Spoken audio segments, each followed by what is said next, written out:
તો આજે અમે ડાકોરના દર્શન કરી અને ગળતેશ્વર તરફ દર્શન માટે જઈ રહ્યા હતા. ત્યાં વચ્ચે લંચ માટે સુરકલા કાઠિયાવાડીમાં રોકાયા છીએ.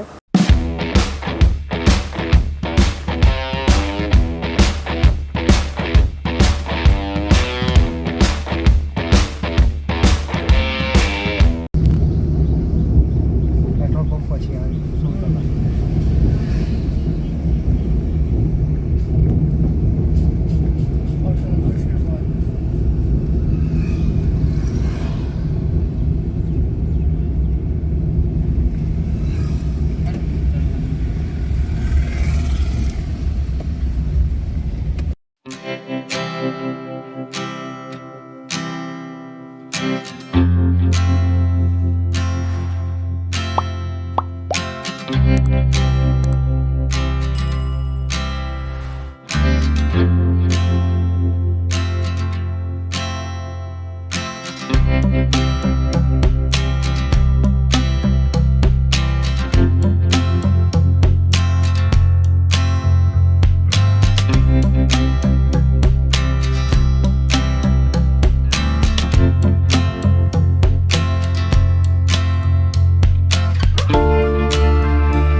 એસી હોલની પણ વ્યવસ્થા છે અહીંયા.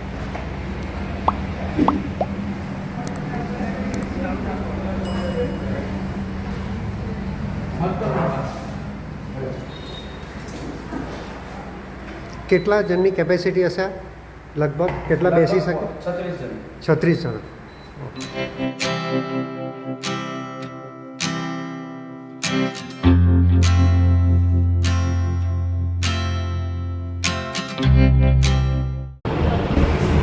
આ સાઈડ કટિંગ ને બધું થાય છે કિચનમાં, વેજીટેબલ કચિંગ ને રોટલા ને બધું.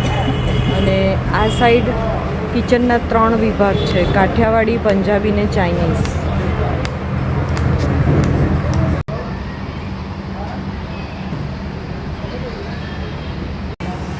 પીઝા રોટલો. ઓકે. એમનું ફેમસ આઈટમ હા, એક પાલક ખીચડી, કાઠિયાવાડી ગોટા. પાલક ખીચડી આપણે ટ્રાય કરવાની છે. છેલ્લે કરીએ. હા, વાંધો નહીં, મને કહેજો ને લાવી.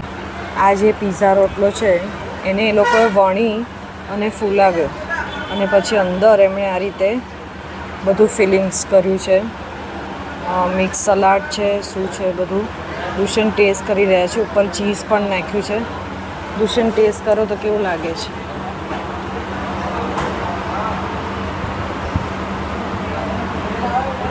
બહુ જ સરસ ટેસ્ટ લાગે છે.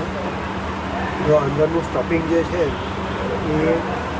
કોબીજ, ગાજર એ બધાને ચોપ કરી અને સ્ટફ કરેલું છે અને એના ઉપર લેયર છે ચીઝની. બહુ સરસ ટેસ્ટ લાગે છે. મસ્ત ટ્રાય. ચલાવી દીધું. ઓકે.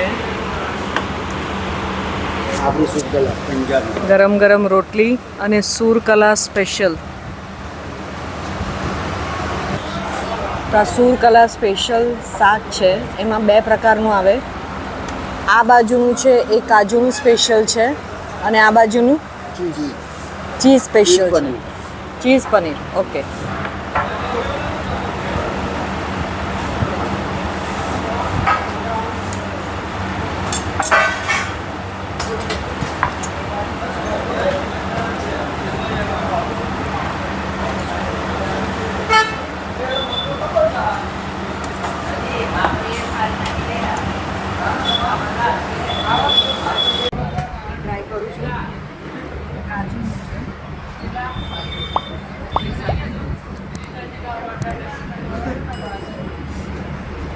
ટિપિકલ જે પંજાબી શાક હોય ને એના કરતાં થોડુંક અલગ છે.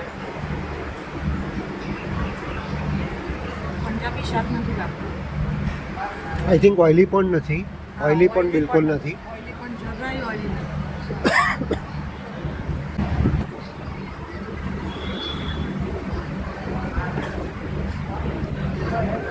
ચીઝ પનીરમાં જનરલી છે ને પનીરના કટકા જ મોઢામાં આવે એવું નથી લાગતું.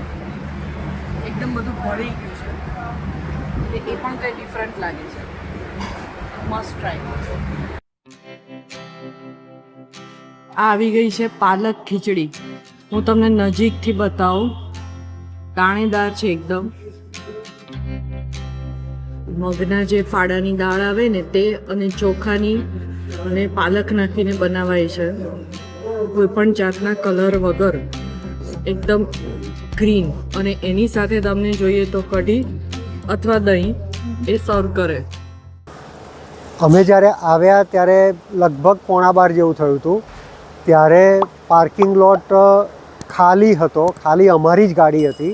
પણ અત્યારે જુઓ, અત્યારે લગભગ 2 વાગ્યા છે, કેટલી બધી ગાડીઓ આવી ગઈ છે. અમે જે જમવાનું ટ્રાય કર્યું એ જમવાનું પણ ખૂબ જ સરસ હતું. અમે જમવામાં શુરકલા સ્પેશિયલ એ લોકોની જે સબ્જી છે એ મંગાવી હતી. સાથે છાશ પણ બહુ સરસ હતી. એ લોકોની સ્પેશિયાલિટી છે એક પાલકની ખીચડી. એ પાલકની ખીચડી પણ બહુ યુનિક હતી. અને એ લોકોના કહેવા પ્રમાણે અને અમારા ટેસ્ટ પ્રમાણે પણ એ લોકો કોઈ આર્ટિફિશિયલ ફ્લેવર કે આર્ટિફિશિયલ કલર યુઝ કરતા નથી.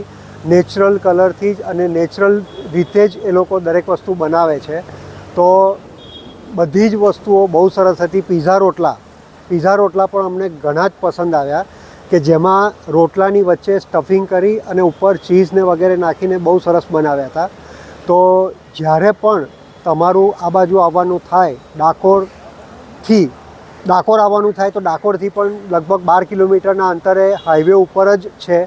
એટલે જો 12 કિલોમીટર તમે આવી અને જો આ ટેસ્ટ કરશો તો વેલ્યુ ફોર મની છે અને વર્થ વિઝિટિંગ પ્લેસ છે.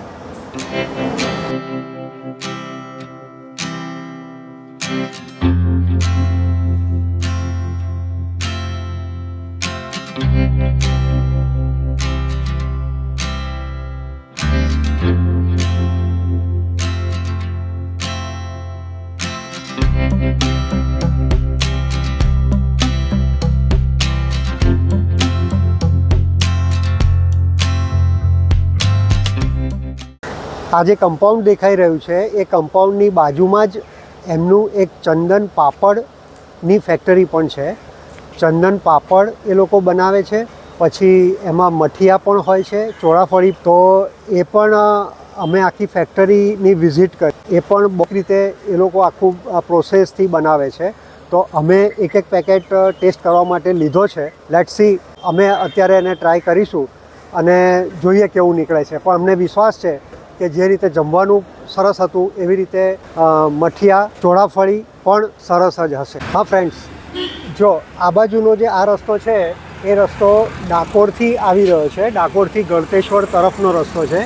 આ સીએનજી પેટ્રોલ પંપ છે અને સીએનજી પેટ્રોલ પંપને અડીને જ શુરકલા કાઠિયાવાડી છે. અને આ જે સામે રસ્તો જઈ રહ્યો છે એ રસ્તો ગળતેશ્વર તરફ જઈ રહ્યો છે. આ જગ્યા ડાકોરથી લગભગ 12 કિલોમીટરના અંતરે છે અને રોડ ટચ જ છે. ખાસ તો એ કે જે નામ છે આ રેસ્ટોરન્ટનું શુરકલા, એ શુર એટલે એમના ફાધર છે, એમના ઓનર છે અહીંયા ધ્રુવલ પટેલ, અને એમના ફાધર છે સુરેશભાઈ, અને મધર છે કલાવતી બેન. તો એ સુરેશભાઈના ઉપરથી શુર લીધું અને મધરનું નામ કલાવતી ઉપરથી કલા નામ લીધું, એટલે કે શુરકલા.